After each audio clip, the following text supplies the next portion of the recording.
మన ఇంట్లో వాళ్ళు మనకి పనికిరారు, బయట వాళ్ళు ఎవరో కావాలి. దేవతల విషయంలో కూడా మన దౌర్భాగ్యపు ఆలోచన అలాగే ఉంటుంది.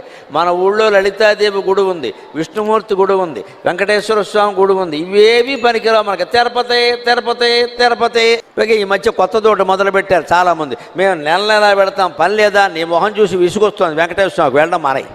అదే ఇక్కడ గుడి ఉంటుందండి, అర్చకుడు అభిషేకం చేసుకోవలసింది ఎవడో ఉండడు అక్కడ. మన దేవాలయం, మన ఊళ్ళో దేవాలయాన్ని మనం పోషించాలి. ఎందుకోసమో తెలుసా? దేవుడు ఎంత దగ్గరగా ఉన్నాడో తెలియడానికి. తిరుపతి దేవుడు బాగా దూరంగా ఉన్నాడు, శ్రీశైలం దేవుడు దూరంగా ఉన్నాడు, కాశీ దేవుడు ఇంకా దూరంగా ఉన్నాడు, నారాయణ ఖేడ్ దేవుడు ఇక్కడే ఉన్నాడమ్మా, అనుమానం ఏం లేదు.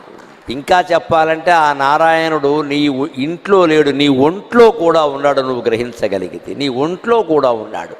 గుడిలో ఉన్న దేవుణ్ణి గుండెల్లో చూడగలగాలి. అందుకోసమే ఇలాంటి ప్రవచనాలన్నీ కూడా. గుళ్ళ వెనకాల తిరగమని కాదు ఇక్కడ.